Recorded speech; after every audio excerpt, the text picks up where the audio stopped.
Enter the Dragon was the triumph of Bruce Lee's career, a martial arts classic that changed the way the world perceived the genre.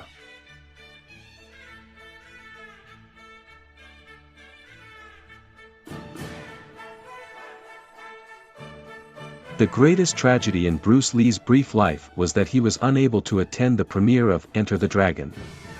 Lee died on July 20, 1973, and the film was released 6 days later.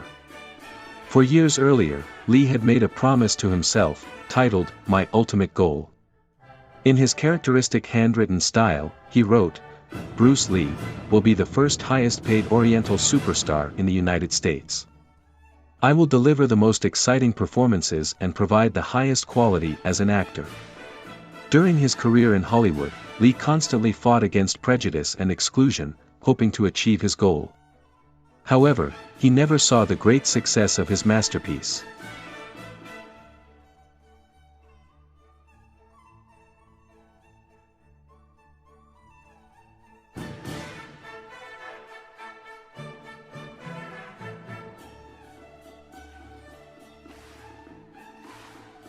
I'm sure that more than one of you have recognized the landscape behind me.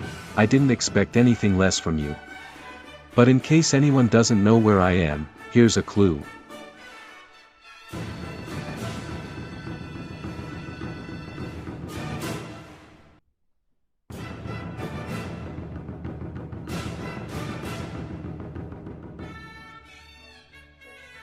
Enter the Dragon was the 13th highest-grossing film in North America in 1973, a year highlighted by other classics such as The Exorcist, The Coup, American Graffiti, Magnum Force, and Live and Let Die. Reported earnings for Enter the Dragon vary because the statistics were not monitored as rigorously as today, but are estimated to range between $21 and $25 million. Adjusted for inflation, this equals between $144 and $171 million today. The film has been re-released several times, notably in 2010, 2020, 2021 and 2023 for its 50th anniversary. These re-releases, along with earnings from global distribution, have brought Enter the Dragon's total worldwide gross to more than $2 billion today. Numerous outlets, including The Guardian and The Observer, consider Enter the Dragon to be the best martial arts film in history. It is included in the United States National Film Registry, in the Library of Congress, for its cultural significance. His lasting influence has extended to film, anime, television, video games, and comics. When Enter the Dragon was released, it was something completely new to American audiences. Lee's screen presence was incredibly magnetic. Furthermore, it was the first time that an Asian man was portrayed so powerfully and attractively in Hollywood. The moment was propitious. The 70s were the ideal time for Bruce Lee, the Little Dragon, to break into the West. His legacy transformed martial arts films forever. Enter the Dragon was not the first kung fu film to reach the United States. 4 months earlier, Five Fingers of Death had already been released in the country. This film, produced by the famous Shaw Brothers studio, had Lo as its protagonist.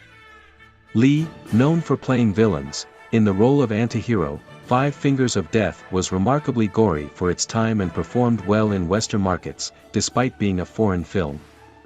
It was unlikely to see international distribution. Been influenced by the television series Kung Fu, which premiered in late 1972.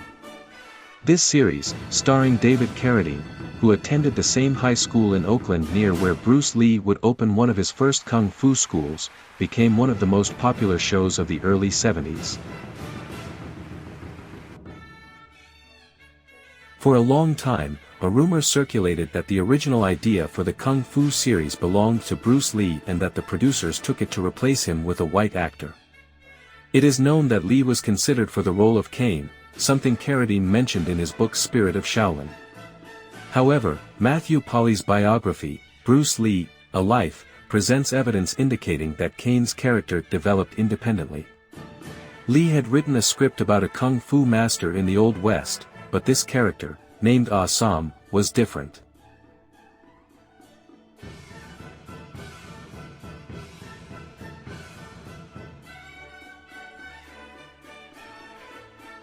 Shannon Lee, Bruce Lee's daughter, used the original Awesome concept to create the Warrior series, which is currently in its third season on Max. Interestingly, Warrior aired alongside the remastered Kung Fu series, which was cancelled.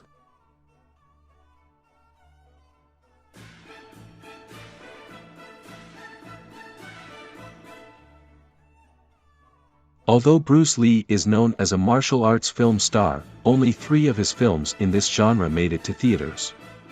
These were The Big Boss, 1971, Fist of Fury, 1972, and The Way of the Dragon, 1972. The Way of the Dragon is especially notable because Lee not only starred in it, but also wrote, directed, and choreographed it, unlike The Big Boss, which was only partially choreographed by him, which goes without saying.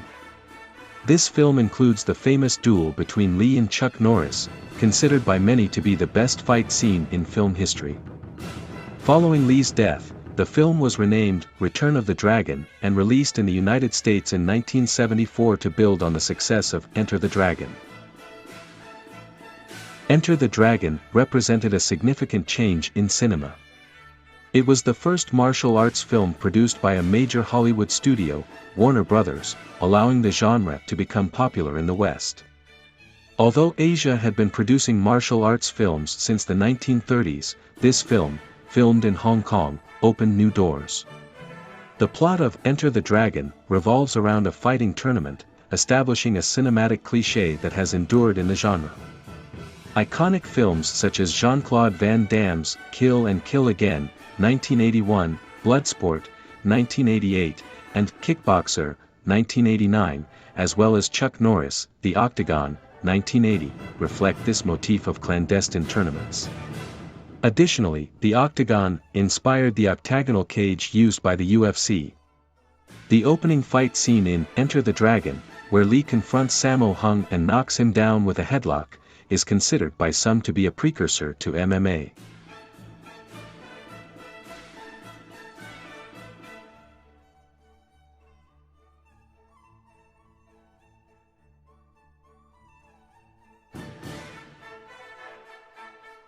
There are also films such as Unleashed, 2005, with Jet Li, Red Belt, 2008, with Chiwetel Ejiofor, Fighting, 2009, with Channing Tatum, The Entire Undisputed Saga, 2002 to 2017, and Double World, 2020, inspired by MMORPGs.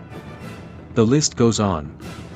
In terms of video games, Enter the Dragon's underground tournament concept has had a major influence on fighting games such as Mortal Kombat, first released in 1992, and Tekken, first released in 1994, as well as their derivative films. Characters like Liu Kang from Mortal Kombat and Martial Law from Tekken even dress up like Lee in the iconic outfit from Enter the Dragon. Beyond the well-known tournament plot, Enter the Dragon stands out for having promoted 2 important film subgenres, Bruceploitation and blaxploitation. Although Bruceploitation encompasses any imitation of Bruce Lee, it really comes into its own after Enter the Dragon. The filmmakers exploited the idea that all Asians look alike. No other celebrity has been imitated as much as Bruce Lee, to the point that several actors have built their careers as his clones, adopting names such as Bruce Lee, Bruce Lu, Dragon Lee, Bruce K.L. Leah, among others. There was even a film titled The Bruce Lee Clones, 1980, which featured several Lee impersonators performing together.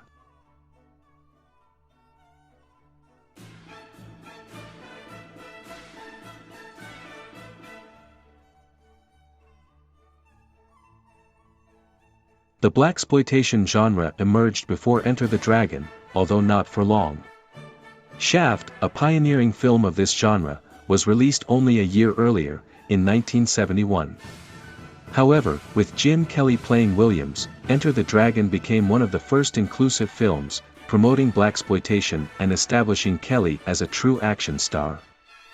He later starred in blaxploitation films such as Black Belt Jones, 1974, 3 The Hard Way, 1974, Golden Needles, 1974, and Black Samurai, 1977, among others. The anime also reflects the influence of Bruce Lee. Characters such as Liu Kang and martial law, as well as Kenshiro in Fist of the North Star, dress like Lee in Enter the Dragon.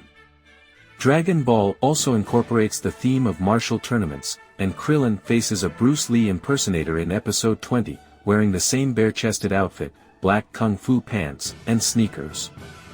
Naruto also focuses on tournaments, and his character Rock Lee is frequently compared to Bruce Lee.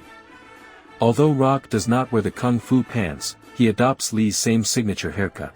Cowboy Bebop Spike Spiegel makes jokes reminiscent of Lee's strategies, and there are numerous nods to Bruce Lee in the series. Even Sailor Moon pays homage to Lee with Sailor Jupiter's fighting stances, clearly inspired by Bruce Lee's poses.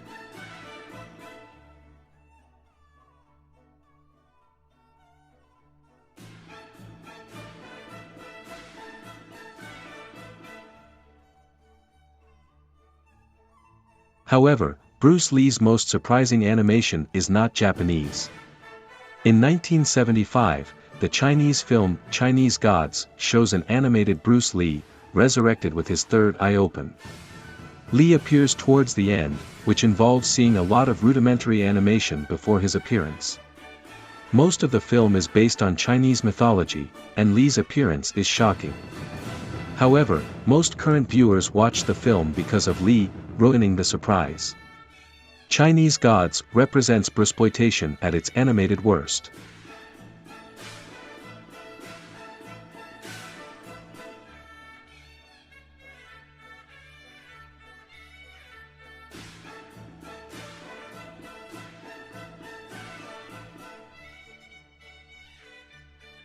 The return of Enter the Dragon. There were several attempts to remake Enter the Dragon.